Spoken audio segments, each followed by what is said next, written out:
সালাতরত অবস্থায় আমাদের চোখ খোলা রাখা উচিত নাকি চোখ বন্ধ করেও নামাজ আদায় করা যাবে?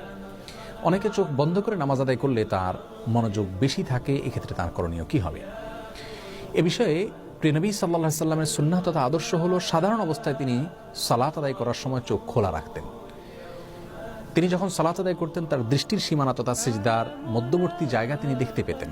এ বিষয়টি বিভিন্ন হাদিস থেকে অত্যন্ত পরিষ্কারভাবে আমরা জানতে পারি। তাছাড়া একজন মুসল্লি সালাতরত অবস্থায় সিজদার জায়গার দিকে তাকাবেন, সে বিষয়ে নির্দেশনা রাসূল আকরাম সাল্লাল্লাহু আলাইহি ওয়াসাল্লামের হাদিসে রয়েছে।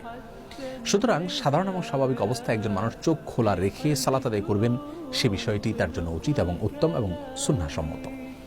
তবে যদি কেউ সালাতরত অবস্থায় তার দৃষ্টির সীমানায় এমন কোনো কিছু দেখতে পান বা এমন কিছু পড়ে তার দৃষ্টির সীমানায় যেই বিষয়টি দেখা তার জন্য গুনাহের, তাহলে অবশ্যই তিনি চোখ বন্ধ করে সালাত আদায় করবেন।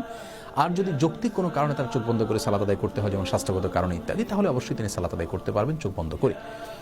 আর নিছক মনোযোগ ধরে রাখার জন্য তিনি চোখ বন্ধ করে সালাত আদায় করলে সেটি তার জন্য জায়েজ হবে কিনা, সে বিষয়ে ফোকায়ে কেরাম এবং আইম্মা এজামের দুটি মত রয়েছে। অনেক ফকিহ এবং ইমামগণ চোখ বন্ধ করে সাধারণ অবস্থায় সালাত আদায় করাকে মাকরুহ বলেছেন, অনেকে অনুমতি দিয়েছেন। যারা মাকরুহ বলেছেন তাদের যুক্তি হলো, প্রথমত রাসূল করিম সাল্লাল্লাহু আলাইহি ওয়াসাল্লাম চোখ খোলা রেখে সালাত আদায় করতেন এবং মুসল্লিকে সিজদার দিকে তাকিয়ে সালাত আদায় করতে বলেছেন, বিধায় চোখ বন্ধ করে সালাত আদায় করাটা এই সুন্নাহ এবং হাদিসের পরিপন্থী।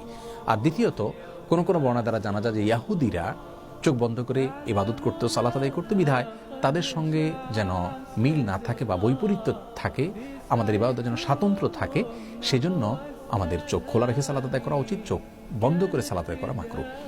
আর যে সমস্ত ইমামগণ ফোকাহায়ে কেরাম মনোযোগ ধরে রাখার জন্য চোখ বন্ধ করে সালাত আদায় করাকে জায়েজ বলেছেন, তাদের যুক্তি হলো যে সালাতের মধ্যে মনোযোগের বিষয়টি অনেক বেশি গুরুত্বপূর্ণ। অনেক সময় মনোযোগ না থাকার কারণে সালাত অনেকটাই অর্থহীন হয়ে যায়, যার কারণে এই গুরুত্বপূর্ণ বিষয়টির খাতিরে যদি কারোর চোখ বন্ধ করতে হয় তাহলে সেটা একটা ওজর বলা যেতে পারে। এরকম ওজরের ভিত্তিতে তিনি অবশ্যই চোখ বন্ধ করে সালাত আদায় করতে পারেন।